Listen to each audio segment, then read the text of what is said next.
All right. So welcome to Start Garden Update Night. If you were going to another event, you're in the wrong place. And my name is Paul Moore, and I'm the Marketing Communication Director for Start Garden.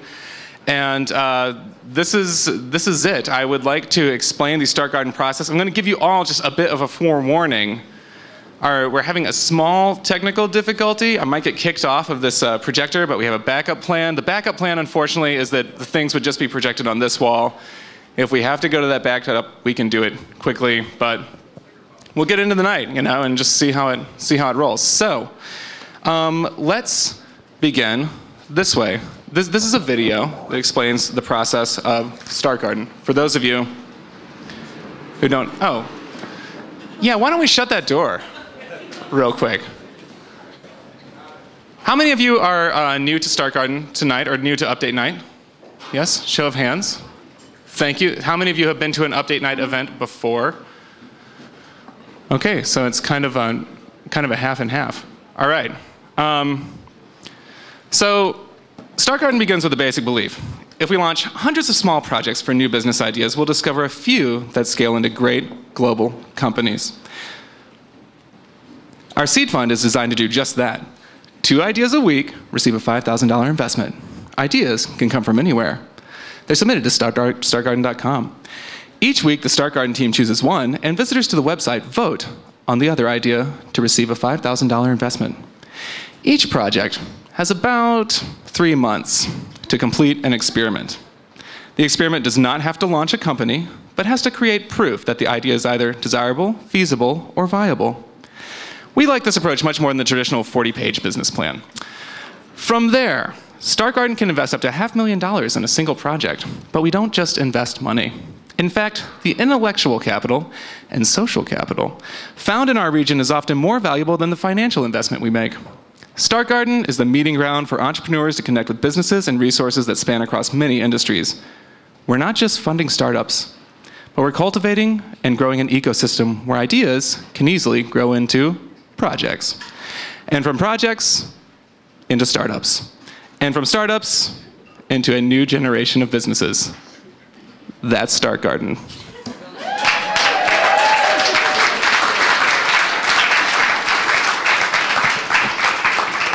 When Start Garden does a live event, it is all live all the time, y'all.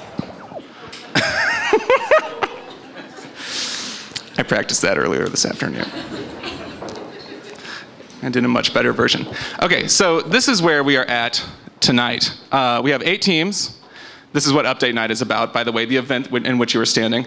We have 8 teams. All of them have gotten a $5,000 investment. They've all been out for about the past 2 to 3 months running an experiment. And they're here in sort of this $20,000 inflection point. This is a point where Start Garden stops being necessarily so loose about like, hey, there's an idea, why don't you go explore? But it's when we start asking questions like, are we dealing with an entrepreneur? Is this something that we want to add to the Start Garden investment portfolio? And all that happens tonight. So tonight we will announce which of these teams we will continue to invest in and add to the Start Garden portfolio, and which of the teams we will not. But there actually is a team that is here. Tim? Tim, when was your Update Night? Do you remember, was it October or September or December? So it was cold outside. And Tim Murphy from Hipshot actually gave an update at this very event, and Start Garden decided to continue funding him. So he's going to give an update here now, but I have that video from Design West Michigan that I thought I'd show. It's like 1.5 minutes, and it's a pretty good explanation of what this product is. So we're going to give it a shot, and we'll see if it works, and then Tim will give us an update on what he's been up to. Living and working here in West Michigan. I had an idea that needed somewhere to go. Through connections with Design West Michigan and Kendall College of Art and Design, I discovered Start Garden. The idea is called the Hipshot Dot. It's a scope for your television. It attaches to your television. It's like a red dot sight for gaming. We invited about 15 gamers in. And so we held game night. We showed the prototypes. They used it. We had fantastic feedback. And that was all possible because of Start Garden's initial funding of the $5,000. In a corporate environment, everything's laid out nicely, but when you're out on your own trying to make those connections, it's a lot more difficult. And I think every time I've come to this space, I've had a conversation with someone new I've never met before. It was unplanned, and I left with, boy, I got to call, so-and-so about packaging, or I got to call this person about graphic design. There's always been some value leaving the doorway here, which has been fantastic, and I'm not exaggerating. Don't be afraid to take it out and share your idea. You'll get good feedback, you'll get critiques, you'll know what to do next. This is fantastic, because now a block away, you have the Start Garden, Design West Michigan, Kendall College of Art and Design. These three design forces in close proximity in downtown Grand Rapids is just enabling so much more for us as designers. If you want to learn how to connect, socialize, and find out different things, this is a place to start. Hey, Tim. Please welcome Tim Murphy from the Hipshot Dot.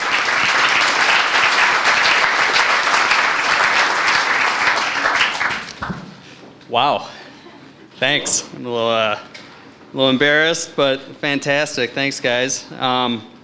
I'll keep this quick. So, update.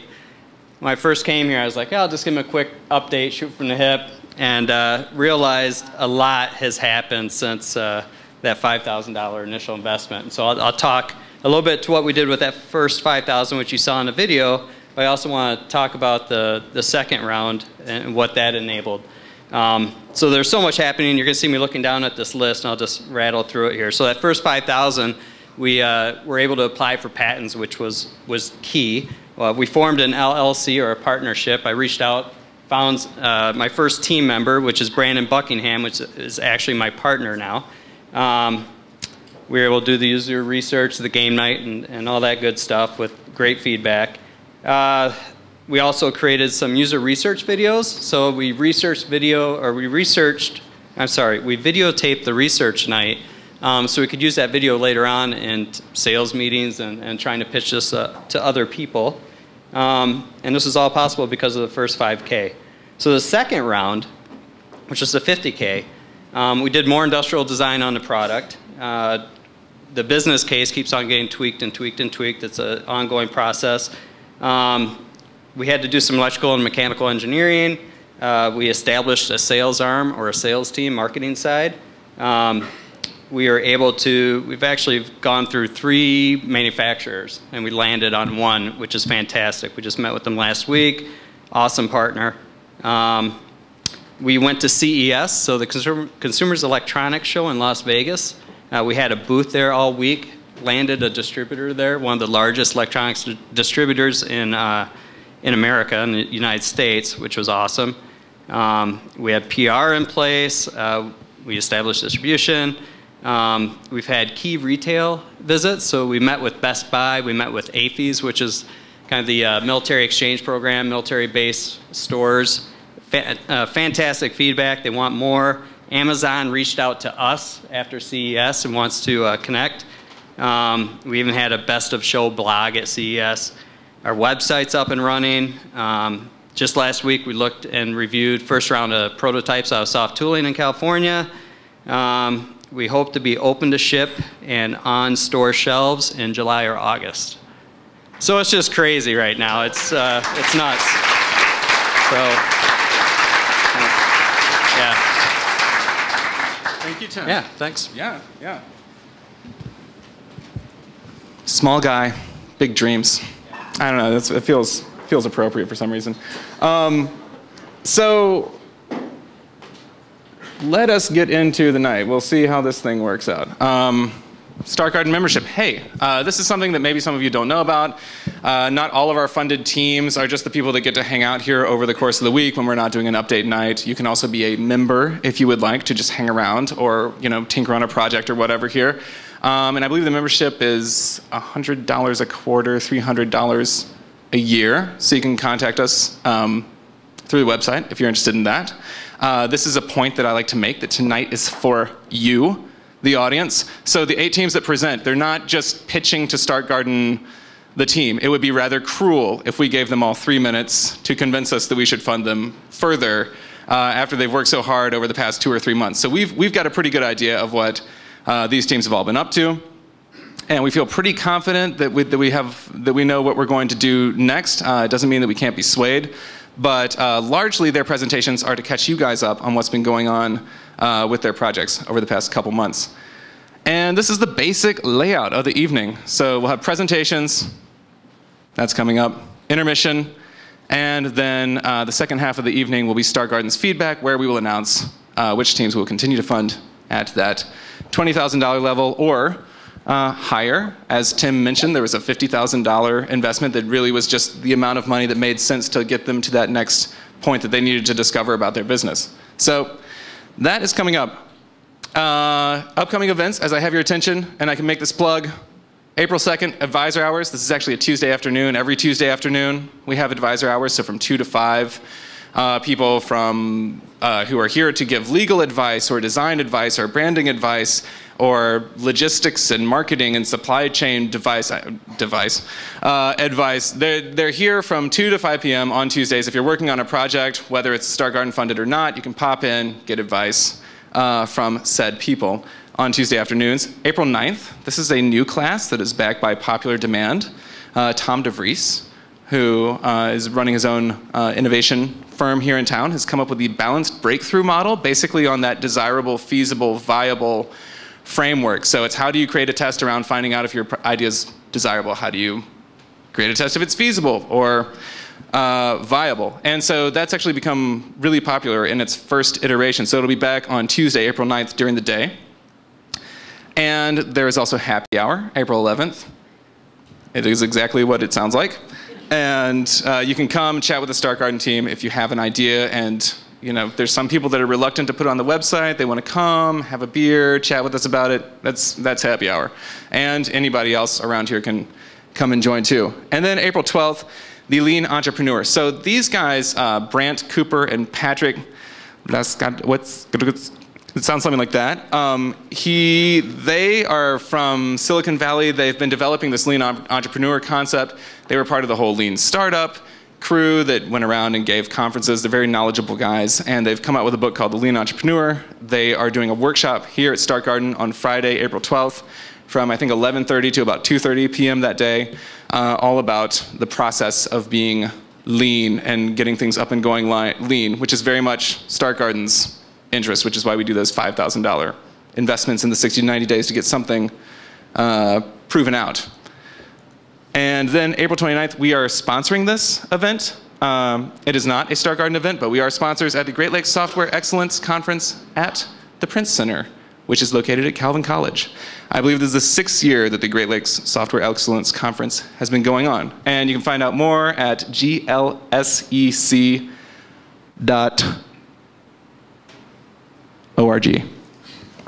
Okay, so thank you.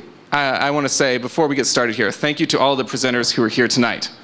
Here's what's going to happen tonight. So there's going to be presentations, and then the team's going to give feedback, and we're going to say, hey, you know, we're going to continue to fund this idea, or we're not going to continue to fund this idea, and it can feel very gamey, like there's something that went, like there was a failure if somebody came to the end, you know, of their 60, 90-day experiment and we didn't fund it.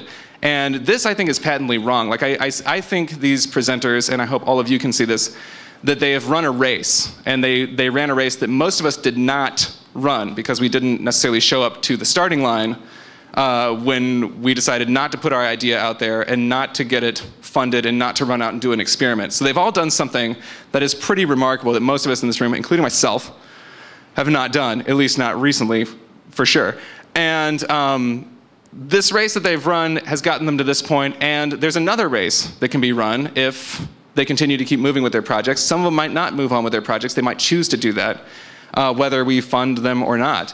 And but that's a different race. So I want to give them all a round of applause for how they got here tonight.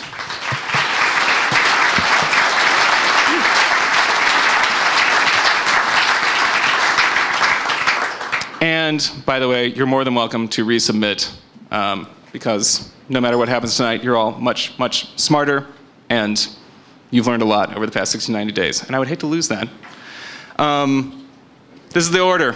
Sweet Spot Wheels, Standard Boot Company, The Cushy, On Touch, Velocity Crepes, Nogum, Clip Cleany, and students get fit.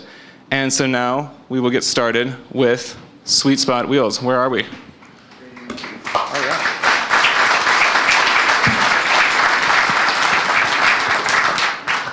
Cool.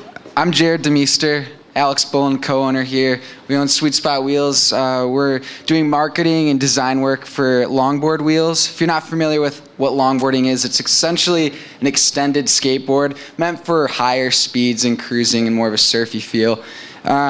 So the idea behind Sweet Spot Wheels is we're making wheels, but we're also doing a lot of philanthropic work. So we're taking 10% of profits, and then all of our proceeds from our events are donating that to doing some microloans. And then when that money comes back, we're building wells in Africa. And that's been a really big asset of what we're doing currently, because people, the riders, are really excited about riding for something a lot bigger than just themselves. It also gives us, from a marketing standpoint, a chance to sell not only a product, but also an experience.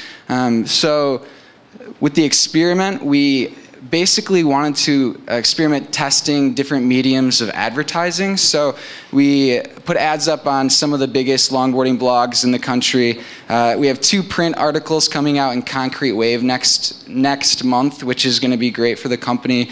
Expanded our team, so we have 8 riders across the country who are riding and advocating by word of mouth, and then promos and giveaways. And we've had sales go up 600%. So we've gone from selling a set of wheels a week to sets every day. And then also Facebook fan page has gone from 100 likes to 1,300. So that's been really exciting for us as a company moving forward. But the most significant part of what we've been doing is developing this package for our milk surfers.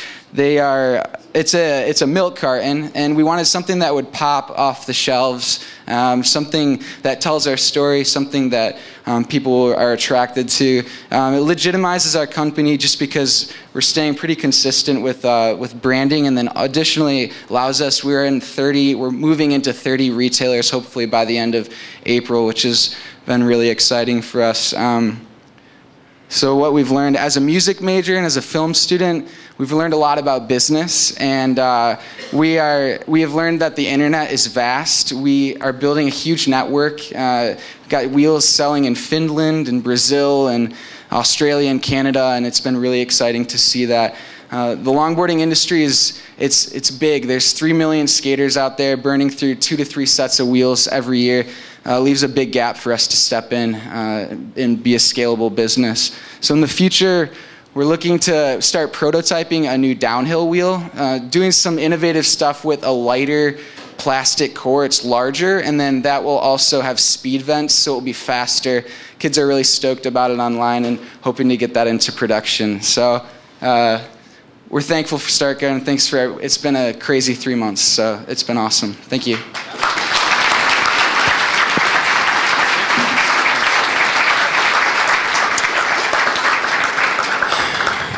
Mahalo. What a wonderful phrase. I'm so close to running into it right now. Okay, Standard Boot Company, Luke Shoemaker, you are up.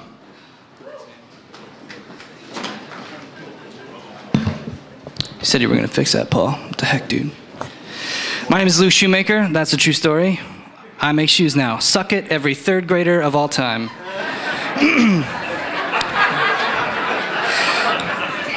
So it wasn't like a new idea or anything.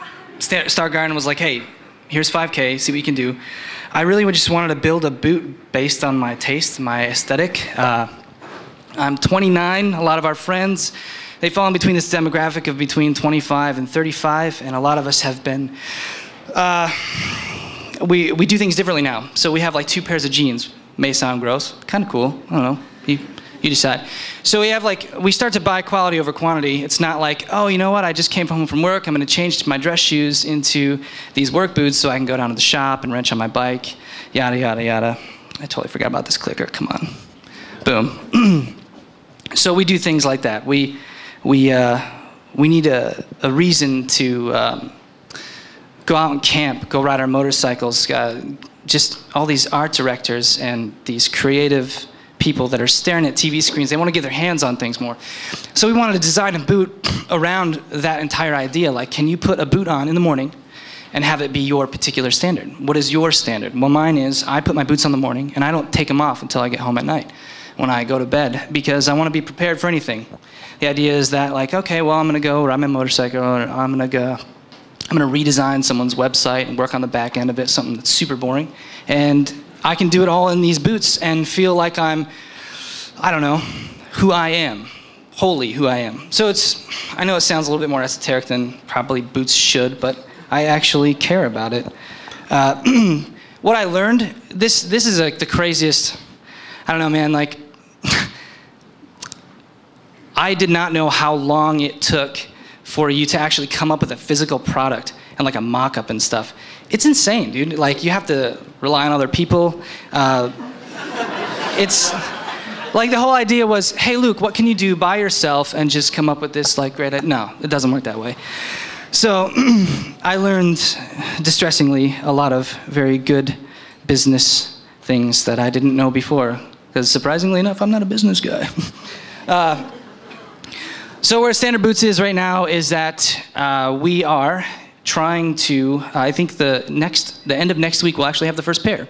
Pretty exciting stuff. I worked with a guy named Raul. He's a bit of a wizard, kind of a crazy dude. The proprietor of Don Villa Shoes in LA. And he helped me, I designed it. He helped with the pattern. You have to make a shoe last. You literally have to take a piece of wood and turn it into a shoe. It's so wild. So he did that for me. And we are expecting our first pair of boots next Friday, I think it is. It's a pretty exciting time for us. After that, it's all photo shoots, videos, all the rest of this junk. I think that might be the last slide. Nope, there we go. And we can move on from there. It's been a pretty intense ride over the last couple of months, and I had a good time. And if you guys want to know more about it, I actually have a bunch of slides, a bunch of pictures of the mock-ups, and if you want to talk to me about it. My name is Luke Shoemaker. I make shoes, and I'll be around. Yeah.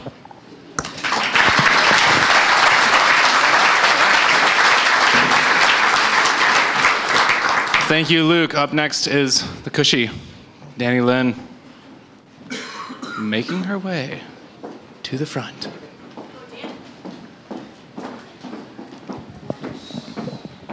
Good evening, everyone. I'm short, so I'm not going to finagle with this doohickey here.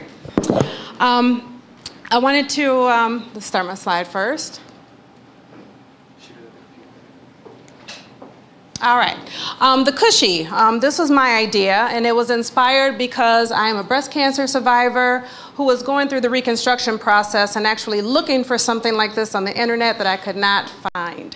It is a seatbelt contraption, and my lovely assistant is just going to show you. It attaches, it opens up like a book. It attaches inside the seatbelt where the seatbelt would rest, and then you enclose it in and restrain your seatbelt so that it fits tight to the chest. The reason why I came up with this idea is because during the reconstruction process, it can be very uncomfortable when you're having CCs put into your chest. There's a lot of moving around. The seatbelt shifts, it rubs. It's just a very irritating contraption. You want to be safe, but at the same time, you almost want to just cut your seatbelt in half. So this just kind of shows the different prototypes that I came up with. The 5K allowed me to build the prototype, start my patent, start my LCC, and also hire a web designer to get my logo going and kind of get the word out there to the public to see if there was an actual market for it. I actually found that there is a pretty big market, not only in the breast cancer bracket, but also in open heart surgery, also in women that have had reductions, augmentations, any type of contraption that has been added to their chest where the seatbelt just rubs. The breast cancer business is a big business. However, altogether it's 104 billion business. It's just a lot of money that goes into cancer itself, and 13 billion of that goes into breast cancer. A lot of people don't think about how uncomfortable you are when you're driving in a seatbelt, but if you look at the records now, we're being diagnosed a lot earlier than 40. They tell you, American Cancer Society tells you to have your first mammogram at 40. I was diagnosed at 38. There's women that have inboxed me that have been diagnosed at 29 years old with breast cancer and that are having their breasts removed, both of them, who are looking for a cushy. So with that being said, the patient should be comforted. I'm finding that a lot of inboxes, people are coming and saying, hey, I want to get a hold of the cushy. I have since sold 8 of my prototypes. We are now in the Women's Health Boutique, which is a medical custom boutique for women that have had breast cancer or some type of breast cancer surgery. Right now, with further funding, I would like to hire a manufacturer so that I can mass produce the cushy and also have it distributed not only for breast cancer patients, but for all patients that have any type of surgery on their chest so that they can be comforted when life doesn't stop after any type of cancer on the chest or any type of surgery on the chest. Thank you for your time.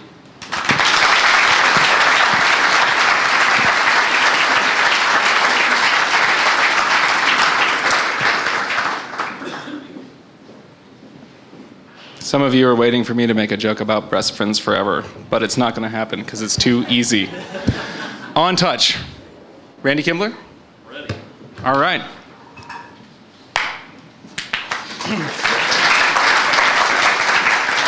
Be gentle with the clock. I'm Randy Kimbler with Web Innovations. We started the On Touch program. The idea here is, although it's not a really exciting product, if you read the trade magazines, they will tell you that it is one of the most popular products on the web to create today, and we think we've come up with a really good one. The reason it exists is because I've been training salespeople for over 25 years. Sounds really exciting, doesn't it? And a couple of things that I've learned is we salespeople are not generally very organized. And most sales organization tools that are developed to help with the salesperson are designed by CFOs, not by the salespeople. They're also cumbersome, time-consuming, complicated, and unfortunately that results in low usage. So companies invest a lot of money in these and they don't use them. So we created a tool that is created for salespeople by salespeople. We got a lot of input. It's mobile cloud-based application, very simple to the end user. No slowing the salesperson down, which if you're a sales manager, you understand the importance of that. And in its current version, it is available to be purchased on the web as an individual product. And I will tell you that it is out there right now, and we've got some great traffic so far, and we do have people that are participating. And I've got some commitments from some companies, too, to put it in as soon as we take it to the next level.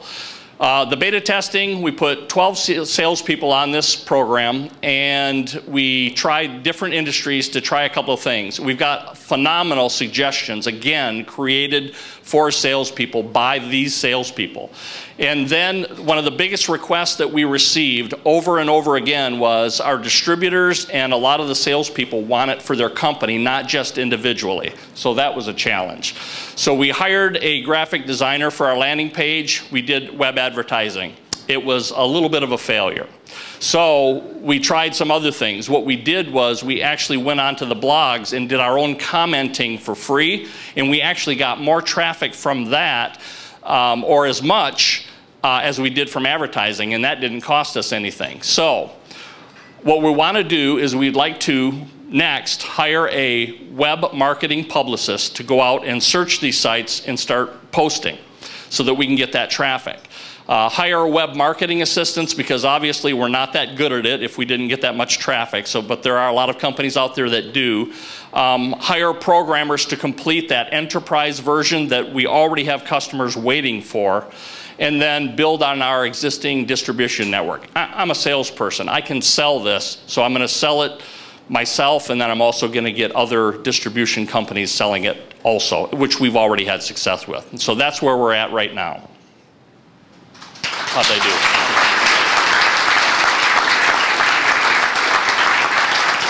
Very nice, very nice, very nice. All right, up next, Velocity Crepes. Velocity Crepes, are you in the house? Is it Chris Owen or Tom Wilson? What? Chris Owen, Tom Owen, Tom. Okay, go ahead. Hello everyone, I'm Chris Owen. Tom is not here tonight, he couldn't make it. So I'll be speaking to everyone. Oh, thank you. Okay, both me and Tom are both avid bikers, and we wanted to see if we could sell crepes from a bicycle cart during this time. We were given, we discovered that in GR, crepes are definitely something that people are looking for. But we realized we were unable to sell them from a cart outside due to the laws. So we decided we needed to cook and we needed to sell, so we decided to go into catering. With catering, we ended up selling to anywhere from little kids to older adults. And we passed out surveys, and surveys are filled, and we received positive marks. We were able to kind of scale it that way. But we also realized we needed to hang tight to our hypothesis, which was, can we sell crepes outside? So we wanted to hit the street.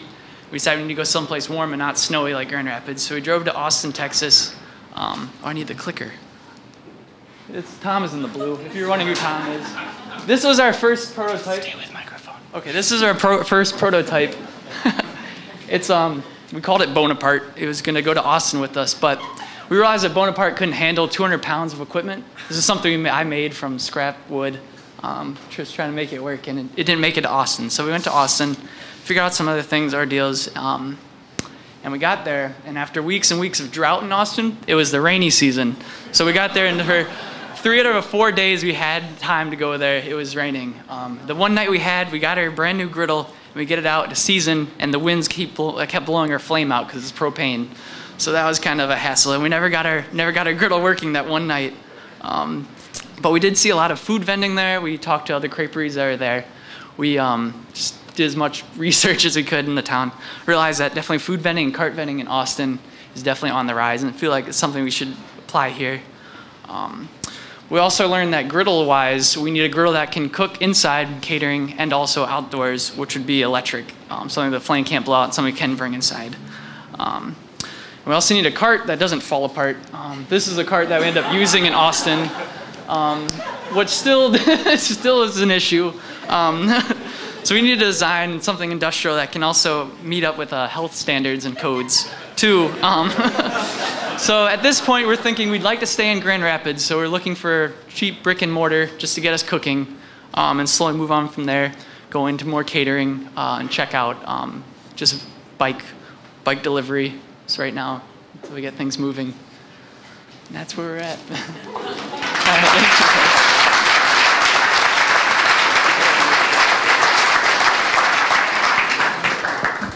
I was at South by Southwest in Austin right around the time you guys were there, and it's a music festival, but it may as well be a food truck festival because it was like for every 2 people there was a food truck. Nogum, Sue Kellogg, you're up.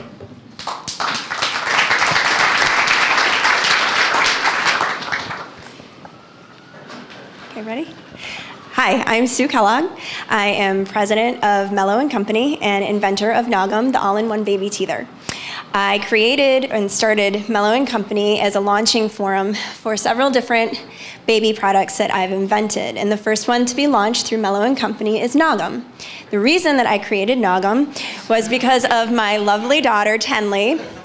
She's beautiful, she's fun, she is a blast to be around, but just like any human being, she has a different side to her as well, and that usually came out during the teething phase, which was very frustrating if you have ever been a parent, caregiver, mom, and you cannot help to appease your child.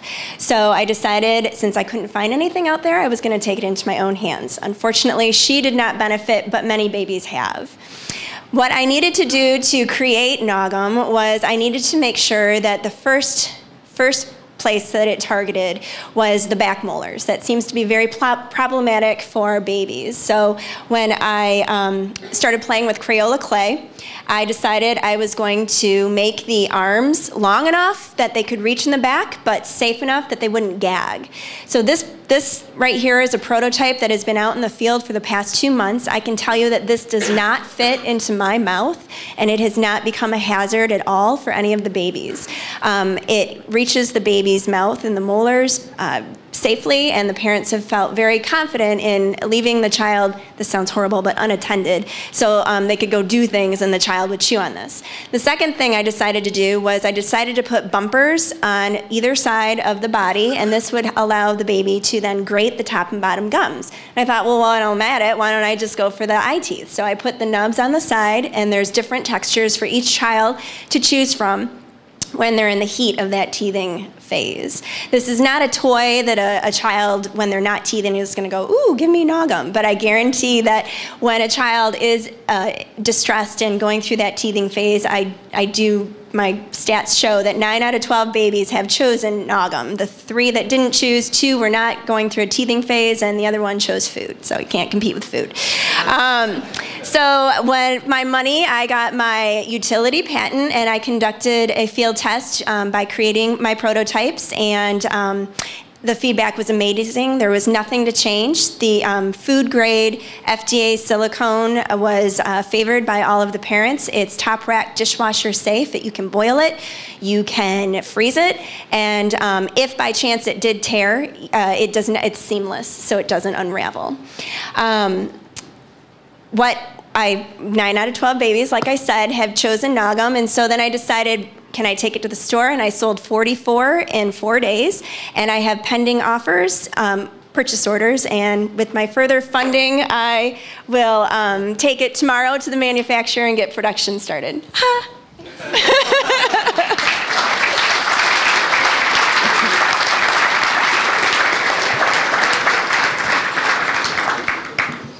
There's a 3-minute time limit, which is sometimes why they look at me like I'm about to hurt them. Erica Berry, Clip Cleany, you are up.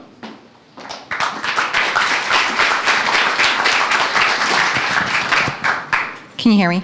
Hi, I'm Erica Berry. I'm the president of Barico, and my product is the award-winning patented Clip Cleany. I created the Clip Cleany because I was at the bus stop and my dog pooped, and it's horribly embarrassing, and you always have to be prepared. So I went to the marketplace to see what they had, and I really wasn't impressed because you were forced to buy those bags. And I know I'm from Traverse City, but Grand Rapids, I can be a little tight with the money, and I like to use the grocery sacks that I have 1,000 of them, and recycle them.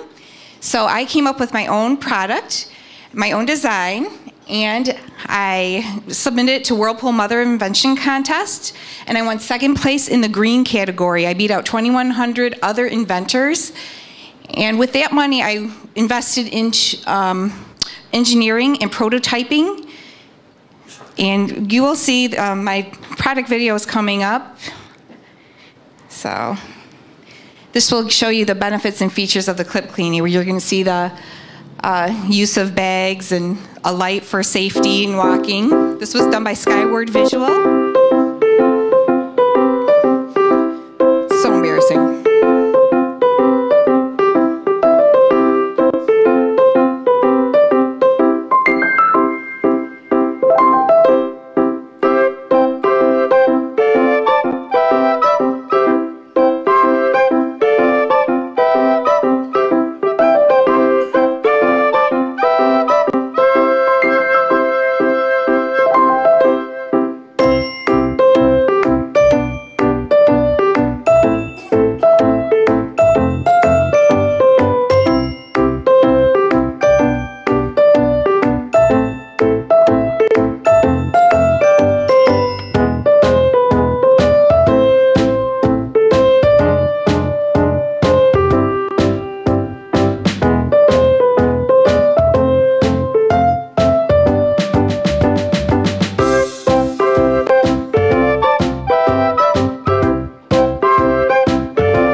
spend $55 billion this year in the U.S. alone. Clip Cleaning outscored 33 other products on the market. It was verified with a price point and research through Disher Design, a value map, a survey, and through a Indiegogo campaign. I sold 30 at 60% over the retail price. I have major retail interest. I have distribution in Grand Rapids through a great company, Warmington, that has 36 years experience. This would support 17 jobs in Grand Rapids, and I'm asking for more funding to fund that dream. Thank you.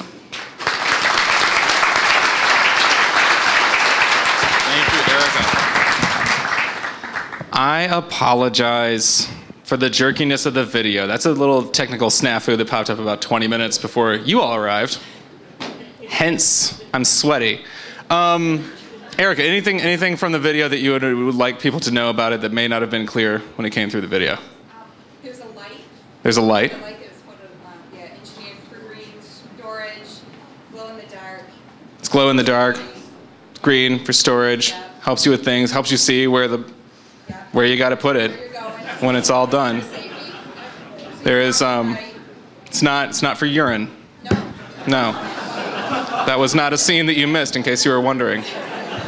How far can he take this? This is what you're wondering. Okay, Chris Smith, Students Get Fit, this is the last presentation of the evening. Welcome, Chris Smith.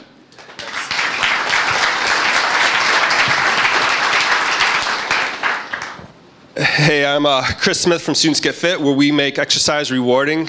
We team with local and national businesses and brands to incent college students to go to the gym and work out.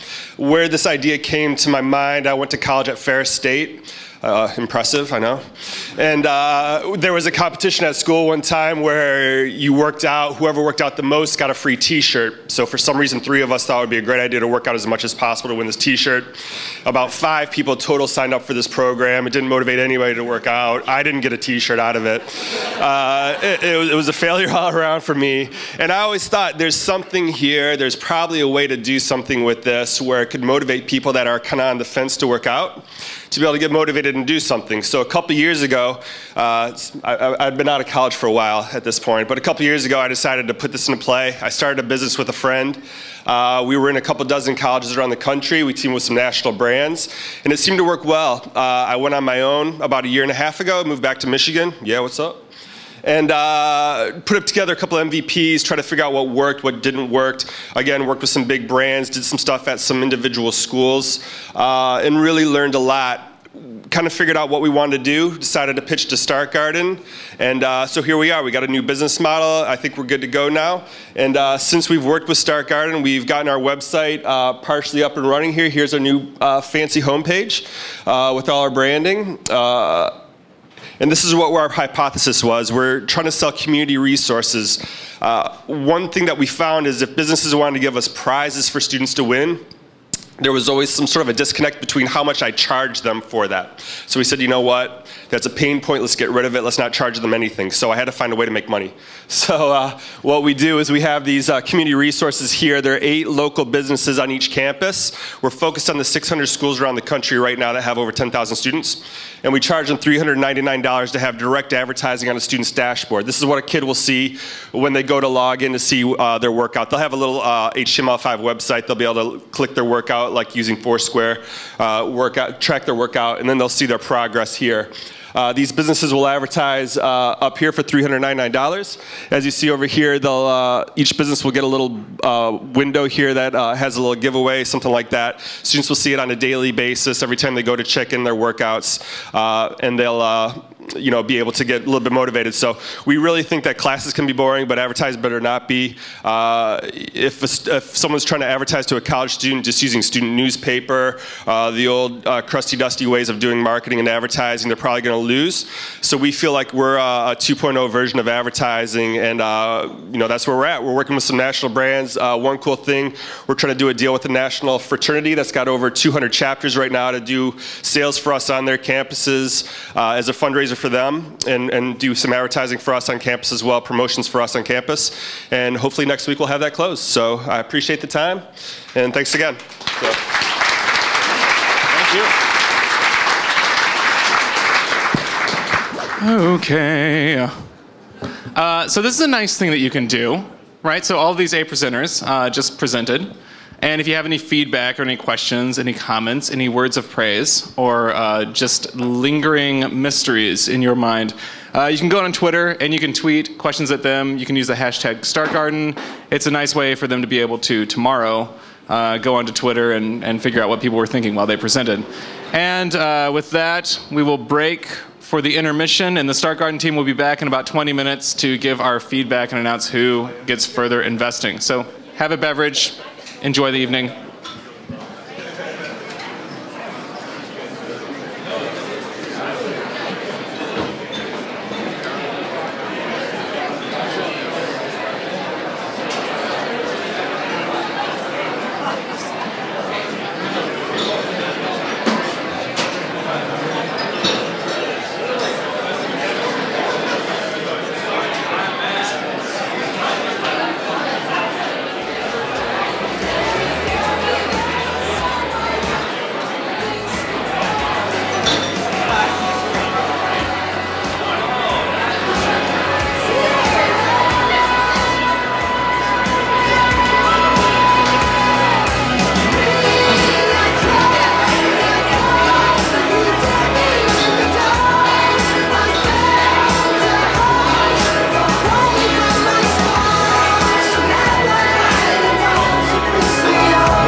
We participate in rounds all the time where there's multiple players. Yeah, not a big deal. In fact, the more they came to us, they were raising crowds. We funded them, they went straight to the fly over the houses, that's awesome. Looking down, joy to the city, joy to the streets, and joy to you, baby, wherever you sleep tonight, tonight, tonight, tonight, tonight, tonight.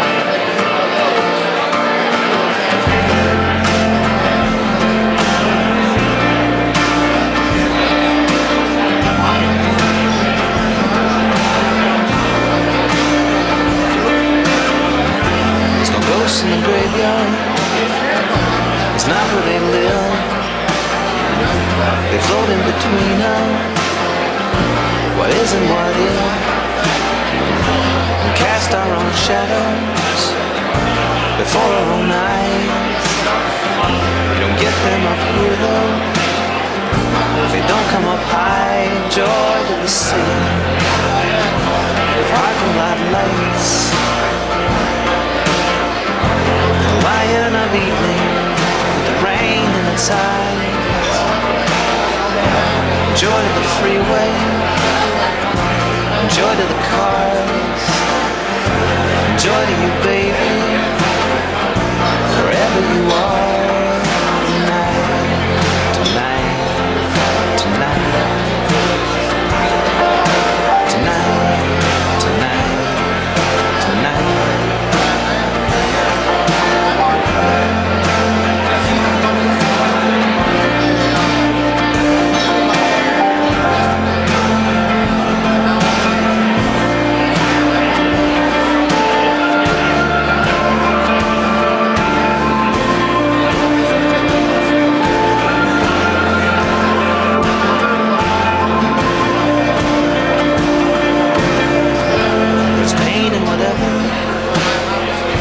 Stumble upon. Oh, good. How's it going? I never have met you. Okay, good. It's about to get really interesting. You couldn't have gone, then I wouldn't have met you. Oh yeah. You couldn't have We have no been. shortage of spunk in the room. I guess it all adds up. Joy in the end, joy in the sun. The heat waving on. Yeah, let me. The lion of evening, with the storm in its paw. Joy to the many, joy to the few. Joy to you, baby. Joy to me too. Oh yeah, those guys. Yeah, that's actually a two-man team. I think they might be six of them. They've created six on their own. Yeah.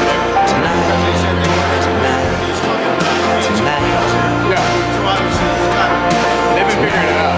Yeah.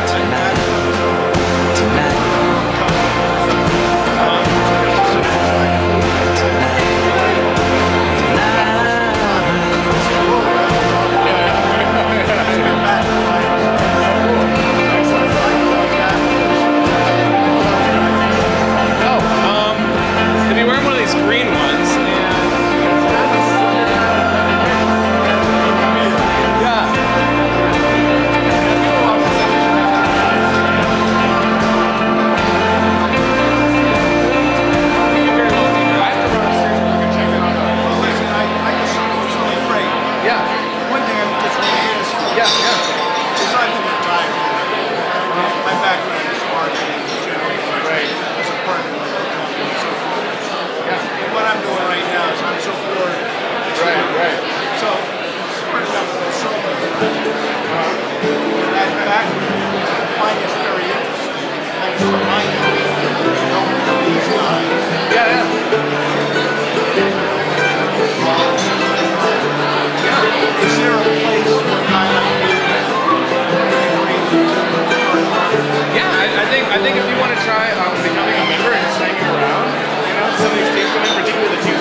the chord that David played and it pleased the Lord, but you don't really care for music, do you? It goes like this: the fourth, the fifth, the minor fall, the major lift, the baffled king composing hallelujah, hallelujah, hallelujah, hallelujah, hallelujah.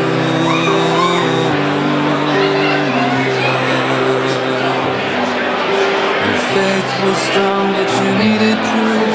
You saw her bathing on the roof, her beauty and the moonlight overthrew you.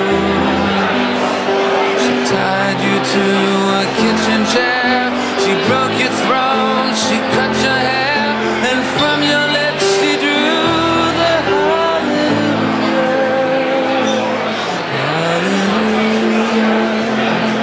hallelujah, hallelujah, hallelujah, hallelujah.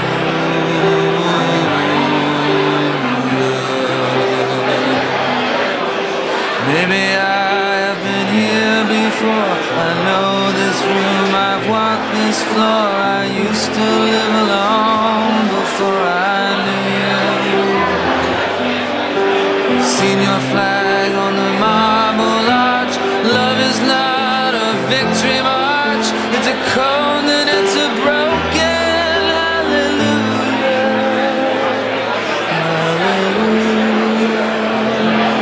hallelujah, hallelujah,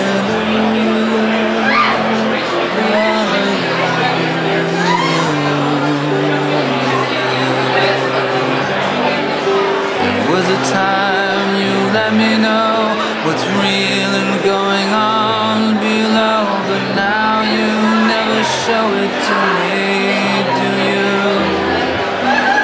And remember when I moved in you, the holy dark was moving too, and every breath we drew was hallelujah,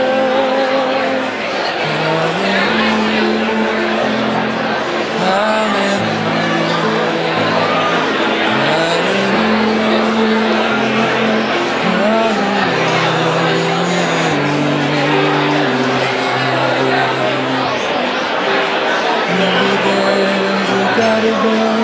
and all I ever learned from love was how to shoot at someone who outdrew. It's not a cry you can hear at night, it's not somebody who's seen the light, it's a cold and it's a broken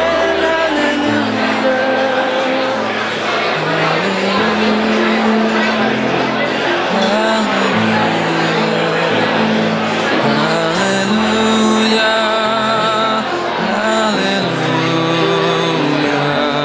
hallelujah, hallelujah.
Check.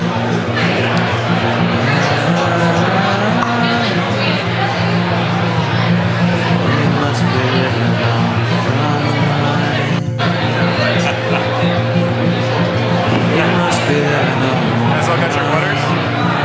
Water here?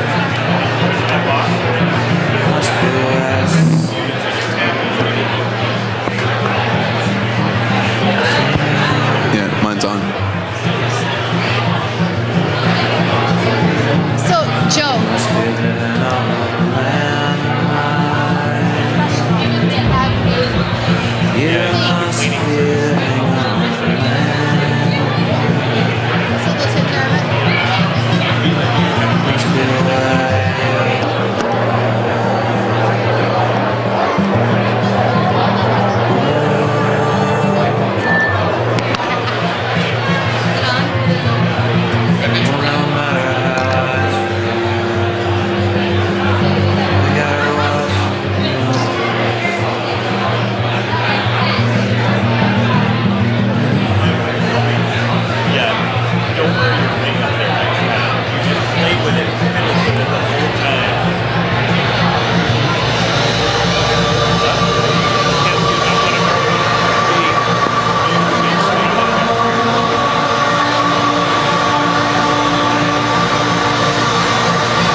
Let's see if this is on.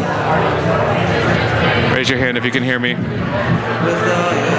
Can you hear me? Can you hear me? Please make your way back to a seat. We will begin with the second part of Update Night in just a moment.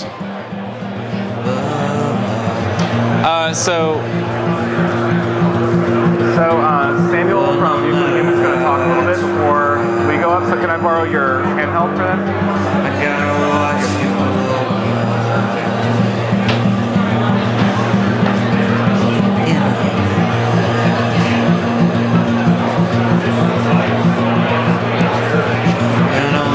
Please make your way back to a seat.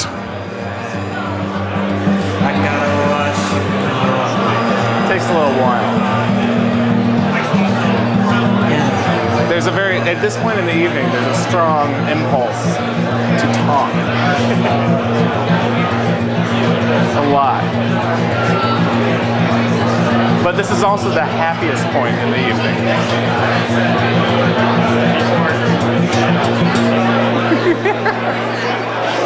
My mic on?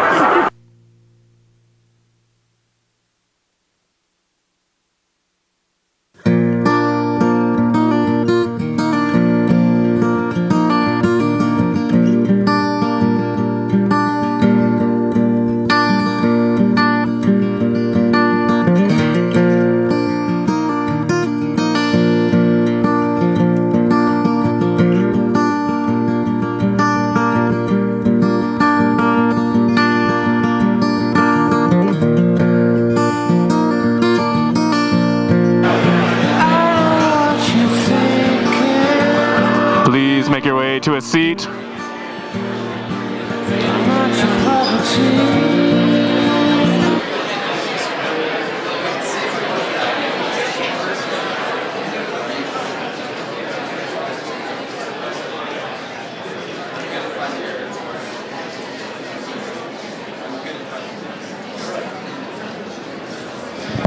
All right, I would like to introduce you to somebody. So all of you here, Start Garden believes that with these $5,000 investments, even if we don't continue to invest in these companies, it's great for them to come and share what they did so that all of you can learn from it. We make our decisions in front of you so that all of you can learn from those as well. And we provide a bar where drinks are free. There's no door charge. We don't have a liquor license, so we're actually not allowed to charge for these things. Otherwise, we would be charging you, for sure. So we think that this event has tremendous value for our community here, and so we occasionally will ask for people to sponsor or underwrite the event. Tonight's underwriter is Mutually Human, and to introduce Samuel Bowles from Mutually Human, he's going to say a few words. Thanks. Does anybody here know the guy who gives out the liquor licenses? Because if you could just let him know no, then we're all good. I'm from Mutually Human. Who here has an idea? An idea. That's all? Oh, come on. Who here has an idea? How many of your ideas involve software? How many of your ideas involve making something physical? Okay. And you know what? One of the interesting things that I saw there is that a bunch of you raised your hands both times. And that's really interesting to us. I come from Mutually Human. At Mutually Human, we are a software development and design studio. We love software. But one of the things that Alan Kay said, who is a preeminent computer scientist, he said that people who love software eventually fall in love with hardware. I'm paraphrasing. But the idea is that when you care deeply about software, eventually you start caring about hardware. And one of the other things that's really unique, and that's something we believe as a company, and we'll get to why that makes sense in just a moment. But another thing that we really believe in is ideas and helping people with ideas succeed. So in an effort to make that a reality, Mutually Human is announcing tonight a really cool new initiative. We have started a program called Human Ventures. And Human Ventures is in part our attempt to partner alongside of Start Garden and the other incubators here in Michigan to help people with software projects. So those of you who raised your hand and said you had an idea that involved software, Human Ventures is our attempt to come and invest alongside of you in making those ideas a reality. The one thing that we require is that you have received funding or support from some other entity, an entity like Start Garden, because we don't have the time or the talent to actually vet all of these ideas. So we're asking you to have gone through some other entity before you come to us. But we would really love to come alongside of you and make those dreams a reality. One of the things that we're doing with this Human Ventures entity is that we've already begun investing in a few entities. Two of them are Start Garden funded projects. ThingShare and Qnable are two companies. One of them is doing a direct to ebook retail platform, and ThingShare is in the world of collaborative consumption. We're already coming alongside of those two companies and helping them on the software that they're building. But one of the other things that we're doing is that we just acquired a company called GR Makers. And GR Makers is a really, really cool thing. It is a makerspace, and for those of you who don't know what a makerspace is, it is co-working with toys. It is a club for mad scientists. It is an open lab incorporating elements of a machine shop, a workshop, and a design studio. It's a place where we connect people who have talents with other people who have complementary talents. And it's a place where we give you access to tools you would never have access to any other way. We have 3D printers. We're getting laser cutters and oh goodness, I don't even know all the names of all the different kinds of tools. But we're going to give people access to that on a membership basis. And one of the things we're asking for people to do right now is go to grmakers.com and take a look at the plans that we're providing. We're providing an opportunity for all of you to sign up and become founding members of GR Makers. And that will mean that you get your second month free. And you also get a whole bunch of other things like your name on a plaque that just says that you were one of the founding members of GR Makers. And we really, really need, we may even like laser cut it or build it out of 3D model or something cool like that. But we want to help all of you who are doing physical things achieve that too. So check it out, grmakers.com. Thank you. Thank you. Thank you, Sammy. Yes, you may have your microphone, Joe. Can everybody hear me? Raise your hand if you can hear me in the back real quick. So I'm switching to the lav. Has anybody read the Chris Anderson's Maker book recently? God, yeah, an enormous bestseller, as you can tell from. All right, Grand Rapids. Well, I highly recommend that everybody in the room go and read this Maker book because it is something that actually really shows where some of these smaller technologies are today and where they can go as far as influencing manufacturing and the way that we've approached it historically. So let me introduce the Start Garden team. By the way, I'm switching to this projector here because I'm tired of dealing with this one. So for the rest of the evening, we're on this wall. Hopefully that works out okay. But let me introduce you to you, Joe Lampin. Joe Lampin is the financial controller at Start Garden. In his spare time, he likes to mountain bike, and he has 2 daughters. Give it up for Joe. And a wife. And a wife. A wife. And a wife who is here in the audience. I'm going to hear about that. Next to Joe is Benjamin Gott. Benjamin Gott is our entrepreneur in residence. He is the founder of Boxed Water. Have any of you ever drunk a boxed water? Okay. So that's like quadruple the amount that read the Maker book. Thank you. We're a bestseller too. Yeah, so they're growing quite well, and we love having been around for his perspective because he's really a few years down the road from where a lot of these presenters were tonight. And so he's got a very in-the-trenches perspective that he provides for us. Next to him is Kim Clapp. Kim Clapp, Pasquino. She was married over the holidays. Okay, for a long time, her name recently changed. She's Kim Pasquino. Married over the holidays. I have a new name tag. In my subconscious. Yeah, and you have a new name tag. It's fantastic. So Kim Pasquino is our portfolio relations person, along with another guy who's usually here, if you've been here before, Mike Morin, who's unable to be here tonight. Kim is the point of contact for all of these teams as they connect with the broader business community here in the region as they run their experiments, amongst other things that you do, dealing with the portfolio. And then lastly, Rick DeVos is the founder of Start Garden, and he does other things.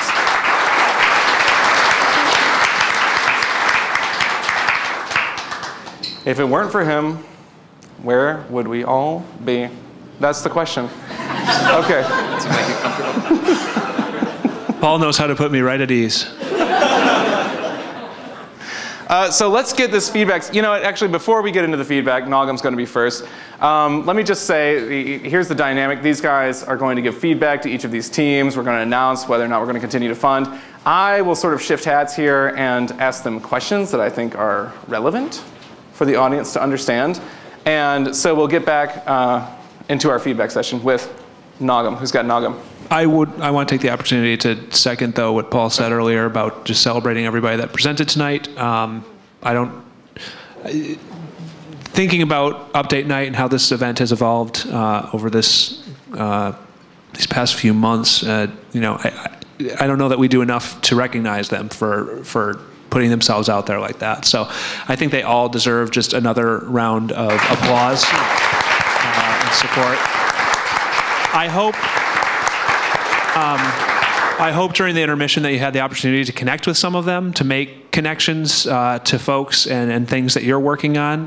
That's exactly why we have that part of the evening and why you guys are free to hang out after we get done with our jabbing up here. Because we want all these connections to be made. That's very valuable social capital that's created. And this, since this is a total obsession of mine, could you guys just scoot into the middle of the rows a little bit? And then there's a bunch of empty seats here. There's so many people standing up. Just scoot into the middle. Just scooch into the middle. Never just works, make space. I know.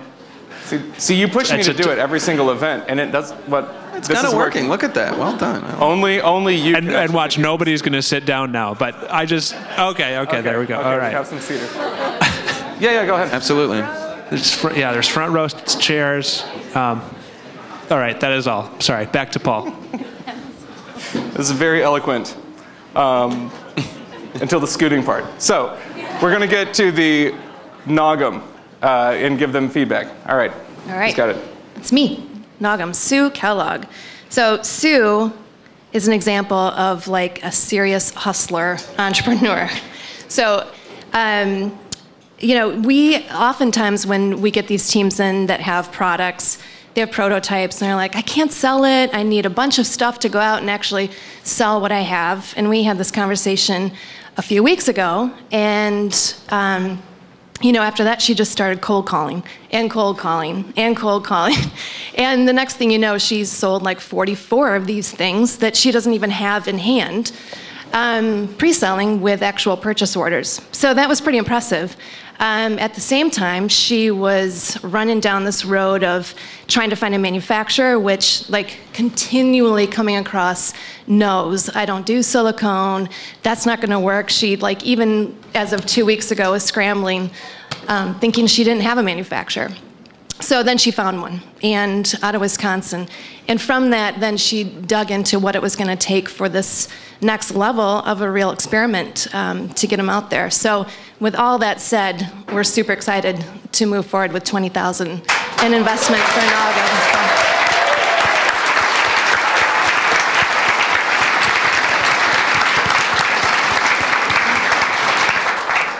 All right. And anything else? I feel like Kim covered it. Way to hustle. All right.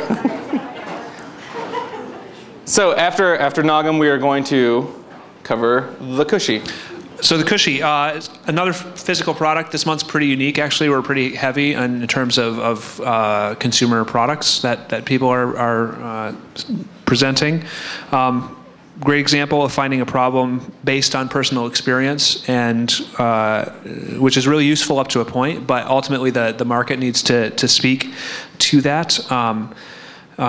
Nogum is a great example of you know, really hustling and seeing the market speak back to that. And there's some really good glimmers of that in what the Cushy is doing so far, but we need a little more time to see how things move. So our answer is not now, and look forward to see how things move forward with Cushy. All right, I should also explain. Yes, please, for the Cushy.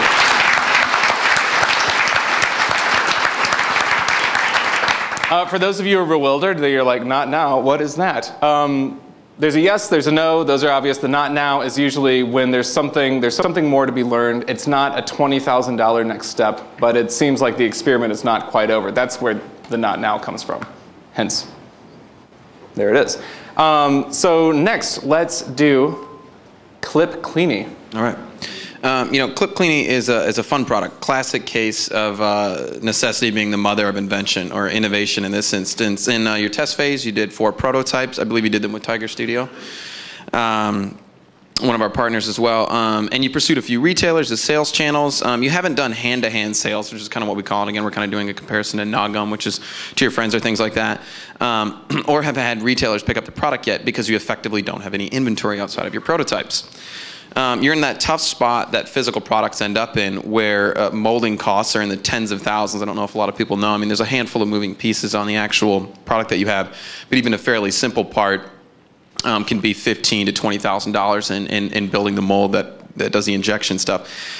So thus, without that, you have no inventory, thus no sales, or the ability to explore product extensions, ultimately making it tough to see how big the market is. That said, you have next step costs that are quite massive, but you have an Indiegogo campaign that's up. And we're pretty excited about that. We actually had a physical product or a consumer packaged good. Actually, it was one of our first businesses with Regular Coffee that had a similar instance where they didn't have a ton of feedback yet, but they had a really cool Kickstarter campaign in their instance that was going on. So we're not now right now, but we're super excited to see where things land, and we'd love to help on the working capital should things start to run forward, especially with Indiegogo and Kickstarter. I don't know if you guys know, about 75% of those products are delivered late. And that's usually because they don't have working capital when their campaign ends. Even though they get that cash, surprise stuff kind of comes up. So we're super interested in exploring from there. Okay, I have it. Yes.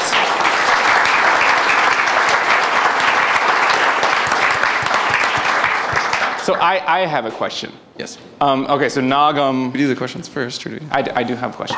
Nogum's, you know, it's a piece, right? It's a piece of silicone. Okay. This is obviously, you know, Clip Cleanie has multiple pieces, hence harder to prototype, harder to get in front of people.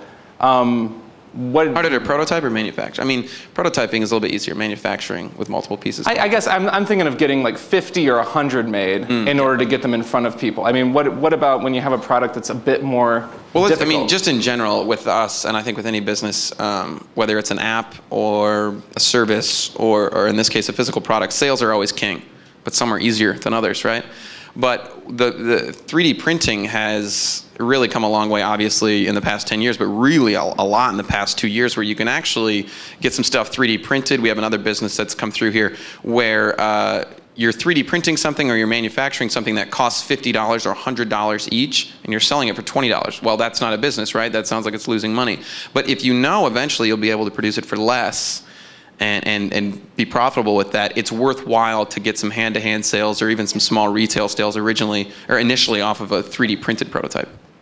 Does that answer your question? Yes. Okay. I think so. I believe so. That's kind of a personal opinion, though, of Start Garden, where we kind of believe in market feedback. You know, this is just some opinions up here. It's 4 different opinions up here. Obviously, there's a team behind us as well. But we all, the customer is everyone's boss, like, period. All right, so again, that was Clip Cleany, and next is On Touch. All right, Randy. I don't know, where's that? Let me spin back there. In the back, great. So On Touch is addressing a major issue in sales, and he addressed that. You know, the CRM or customer resource management systems, there's a number of them that are out there. But, you know, I've spent time in sales, worked in the banking industry as well, and understand the pain points that come along with like a Salesforce.com or some of these things. So there's definitely a need out in the marketplace, and so what Randy's approaching is something that's going to, you know, what he's trying to do is address something. You know, so we thought that the test with creating the landing page and trying to get your selling or buying some marketing and advertising was a good test. We were a little less excited, I guess, about the response to that and as a standalone product. And so I think, you know, based on that, we're not interested in investing at this point. But you know, again, it's something that's worth, you know, continuing to pursue. We know you've got some other things that you're working to, you know, parallel with, and you've got some interesting connections that you're making there. But the initial response to that was a little lower than what we would have expected. So this is kind of along the lines of like it hasn't gotten in front of the market satisfactorily, or do you think it got in front of the market satisfactorily and the response was low? So there's, I mean, there's, I don't know. I mean, there's a question about whether or not the approach. You know, you alluded to the fact that you had done a couple of different approaches. The initial approach of buying, you know, advertising didn't give you the results that you were looking for. But even though even still when you were doing some of the blog, you know, write-ups, you're getting activity, but it, you know, it didn't really seem like there was a lot of translation into users and you know, customers and that kind of thing. So you know, like I said, as a standalone product, I'm not sure if it's necessarily like grasp or jumping out at people that this is something that they are willing to try out. All right. Over the, you know, competitors and other things that are out in the market. So. Yes. Well, let us give it up for Untouch, please.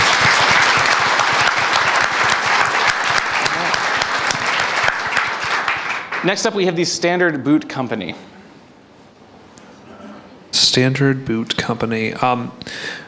Great work engaged on a process that is sort of by its nature very long and expensive. We find it interesting in general because of, you know, Wolverine Worldwide is here in town, very large footwear company. So there's a lot of interesting connections and value that could potentially be created there. You know, we're not a fashion sort of thing. You know, it's a very kind of fickle world. Ben can speak to this because he plays in that world kind of as a hobby actually, and you know, we need things that are going to really take off, that are surprising. So, you know, to cut to the chase, our answer is not now because we're interested to see what happens with the Kickstarter. But you know, it's going to be very somewhat difficult for, you know, fashion things to really get us excited as Start Garden. They really need to show a bunch of traction. So that's why we have a not now, because the campaigns about to be engaged with that as they get the first prototypes back and stuff. But yeah. Okay, so quick clarification about a quick Kickstarter. If anybody doesn't know, Luke's recently got his prototype, so he can make something like a video. Next week, yeah, right? Yeah. Put it up on Kickstarter, find out if people are interested in buying it, selling through pre-sales, if it's a hot item on the internet without actually having to produce thousands of them. But Ben, yes. You play in this world. What is this business about Start Garden and fashion and the fickleness that Rick is describing? I think what's interesting about the fashion space is, and I've had a quote, I have a small collection that I did about 2 years ago that was kind of accidentally successful. I'm painfully now back doing a second collection, even though it's a hobby I really enjoy. Someone asked me in an interview, the fashion world is really pretty comical. It's not that far off from Derek Zoolander and whatever that movie was. It really isn't. I went to Fashion Week. Is it Zoolander is the name of it? Yes, it's called And I went to Fashion Week, got to do that whole thing because Box Water sponsors some stuff. I kind of get to sneak into the shows and things like that. But it's completely irrational, right? I mean, we could technically wear robes all day long and they cover you and keep you somewhat warm and you're good to go, right? But we express ourselves by our clothing. We buy a ton of new stuff every year, even though for the most part we could continue to wear the previous clothes we were wearing and things like that. So the only place that margin exists, in my opinion, in fashion is in the story, is in the irrationality, and ultimately the emotional connection that someone has to a brand. We invested in Luke's project because we think he has a really good understanding of that. Your correlation with rock and roll, with the motorcycle stuff, your beautiful bike sitting outside, all that kind of stuff. You're playing in a new market that hadn't been quite played with yet. You don't have your samples, so we don't know what the reaction is yet. We'll learn. It's extremely expensive to make samples. There's nothing in West Michigan to make samples for boots or for clothing, so you have to go to the coast and kind of play in that area. So Start Garden, we love exponential stuff as opposed to the irrational and emotional. But if something takes off, we're of course interested in it, right? Yeah. Yeah. Yeah, I think so. And does that make sense? Everybody's just staring like that. It's like fashion. I don't know. Like all of these are like, oh, You look great, Paul. Thank you. Thank you. I am so. You look like $1,000. I'm so like 4 seasons ago.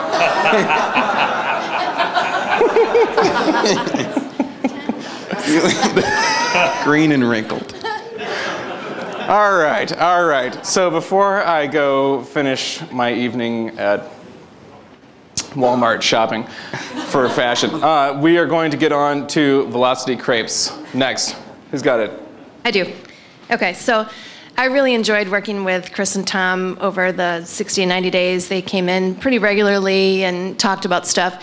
And, you saw their story. It was like, whoa, man, weather, what? But, they uncovered really early on the stuff that Rick talks a lot about with the whole food culture and regulations, and ran into some roadblocks in Grand Rapids. So, they came back and said, well, we're thinking about a pop-up shop. And so we said, well, a pop-up shop doesn't really prove a hypothesis that Grand Rapids needs a mobile crepe business. So they did this really cool thing and bootstrapped a trip to Austin for South by Southwest, where there's tons of people and nice weather, and then it rained the whole time. So it's kind of a bummer, but so there the experiment wasn't complete. And if you look basically over the 90 days, they never were able to prove that Grand Rapids is a space for a mobile crepe business. Maybe it's timing, maybe summer or art prize season is better. But just based on the fact that the experiment itself was not a success, it's a no for us. Having said that, we all tried the crepes. They're delicious. You probably will eat them at art prize because they'll probably have that crazy cart out on the street. But anyway, overall, yeah. The Bonaparte? Yeah, yes, okay. The Bonaparte. But yes, so for us, Velocity Crepes was a no this time. All right, I have a quick question because you served it up there. You said Rick with opinions about mobile food. Rick, would you like to clarify for those in the room that do not know your opinions about mobile food? Paul likes to harass me with this question. No, because I've talked about it a couple times at these things. No, I mean, we need to continue to open things up so that people can experiment with food, location, all those sort of things. So really liberalizing, mobile food vending law in Grand Rapids and West Michigan broadly is really important. So the next time, I don't know exactly where everything's standing with it. I know that there were some things that were adopted here that are still actually relatively restrictive. Maybe we'd rally again to try and bust it open more, but would love to have everybody's support in that if it comes up again. I should just take a time to this is not super comfortable for us to like tell people no in front of all of you.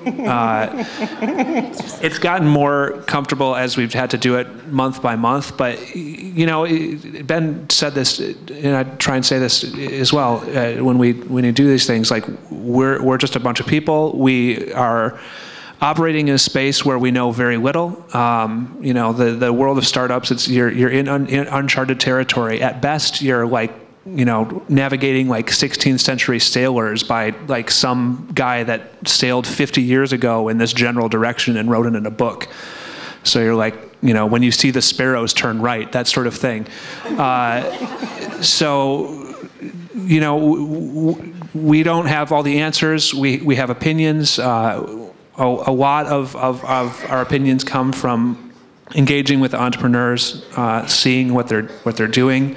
So there's a lot that is baked into this process that's hard for us to really sit and convey from the stage. And no seems like a very final thing, but it's not by any means. It's just a matter of our further engagement and our further investment in that specific project. That doesn't mean that we think they're bad people. We don't. We need to get past this sort of shaming of failure that I think we've developed in our culture. Yeah, I'm kind of rambling. Well, no, another thing is, it's awesome that Paul gets to introduce me as the guy with boxed water, and a bunch of people raise their hand and say that they've had one. It never gets old, by the way, seeing someone I don't know drink boxed water. But no one mentions the 20 projects that I've worked on that are hilarious failures. And that's the reality of the game that we're in, is constantly trying, constantly innovating and changing and doing things like that. It is a little tough to be up here and tell someone what we think, because I'm not the market, I'm not the consumer. This is just what we're doing to create value in our funds so that we get to keep doing this in the future. All right. Thank you to Velocity Coach. There was almost a political undertone in that first part. Are you thinking of running for office at all? No.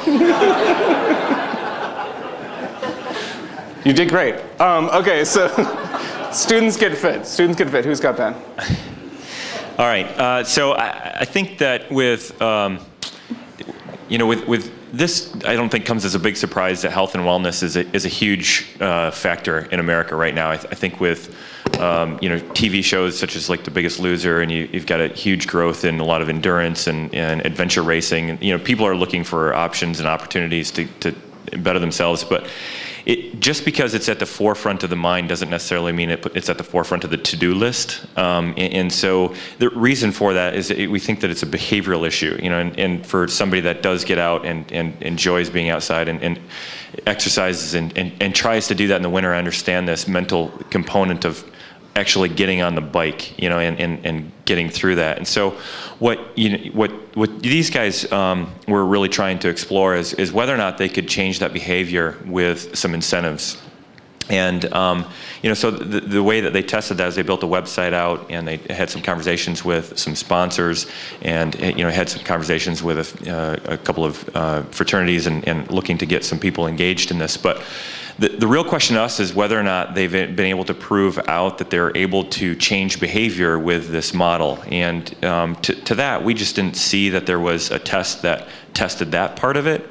And so for us, this is a no, but it's definitely an interesting space, and hoping that that does get figured out. So this is intriguing. So it's not, earlier in the night, it was a lot about talking about sales and getting in front of the customer. But this is a different type of getting in front of the customer where you're actually like, can you change what the customer does? And the test did not result in that affirmative, that it changes what the customer does. And I'm just throwing it out there as an observation that I made. This is interesting. Different types of tests for different types of projects. It's not necessarily all about sales, even though for the past 20 minutes you may think that.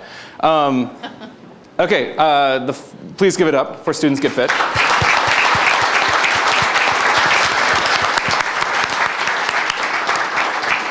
And final of the evening is Sweet Spot Wheels. You guys brought some fans out. That's good. This is an interesting one. I'm 30 years old and still wearing skinny jeans, so surprise, I grew up skateboarding. Action sports, as you guys know, and skateboarding specifically, super tough market, right? It's fascinating how it, if you guys have ever seen the chart of how skateboarding's, the industry has grown, it appears and it's the coolest thing in the world, and then it's the nerdiest thing in the world to do. And so you've got this super fickle market that goes between no one cares about it to extreme brand loyalty. Sweet Spot's a pretty simple company when you guys started. One set of longboard wheels. I actually have some that I still owe you guys for. And with a, it's true, with a 10% philanthropic arm. So a fairly simple company. But during your test, you guys made some great moves. 1,000% increase, as you guys mentioned, in your fan base on Facebook, which isn't a huge metric we use, but it's interesting. 12 plus retailers, pretty awesome. International sales via your guys' website, good stuff. And you've got some press, sponsored riders, and quite a bit of movement in 90 days, or 60 to 90 days in this instance. Even more exciting, though, is the huge 600% growth in sales and your exploration of product extensions with the bushings and the new speed-based wheels that you guys are doing. Those are proprietary, the wheel design is, which we love proprietary stuff. We don't like incremental improvements or just things that are visually enhanced, but instead things that are actually changing how the sport might work. So super cool, especially in an industry full of consolidation. You have a super clear roadmap for further, with what further funding will do for your growth of your business, but for us, the value of your business. A huge thing for us. Our answer is a yes moving forward, and we can't wait to see what you guys do next.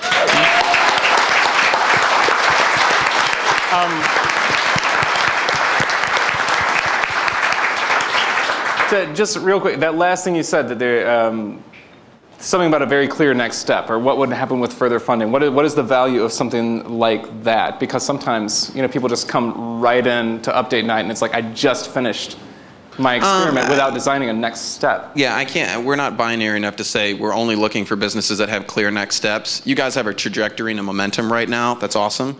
Not everybody gets to look over your guys' kind of pro forma, what your next steps are, but you have some molding costs in there for the new wheel, the bushing, as well as some soft goods, which interestingly enough, soft goods like clothing and stuff is one of the higher margin generators. Are you wearing a shirt back there? I like that. Thank you. You're wearing the shirts, like for example, a lot of surfboard companies, majority of their margin, like that actually shaped surfboards, are only making their real money on the t-shirts, which everybody thinks that's a little bit sad, but that's kind of how the industry works. So you guys have a really clear roadmap, and for us, just like we have a 60 to 90 days with 5K, we're looking for results with the 20K. We're looking for something that can tell us quickly is there value in the next step. And you guys have that laid out for you. So, okay, real quick, before we go, just out of curiosity, how much of the decision for the 20K, right, not an exact science, how much of it do you feel like has to do with the entrepreneurs, the guys that are behind it, and how much of the actual, the wheel itself? In this specific instance? Yeah. I would say a lot. I would say 50-50. It's hard to put a number against it. I really like your guys' hustle. Getting packaging figured out that quickly is awesome. I think it looks really great too. That's just a kind of a personal opinion. But a clear roadmap, and it seemed like you guys were heads down. So for me, that's inspiring. And creating proprietary design. If you guys were just creating another set of wheels with a pre-existing mold and pre-existing urethane compounds and things like that, it wouldn't be as exciting. You guys are already pursuing proprietary. Not to mention, wheels and bushings are the most often replaced thing on a longboard, as opposed to shortboard skateboarding. You're replacing the deck, so you guys are doing the thing that people are buying the most. Of course, that's interesting to us. All right, anyone else speak to that? Okay, well, please give it up for the Sweet Spot wheels.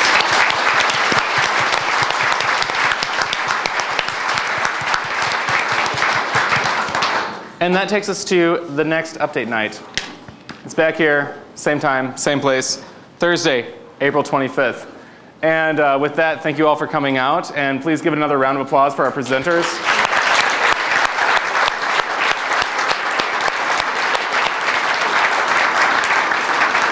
And you are now released to eat dinner. Thank you.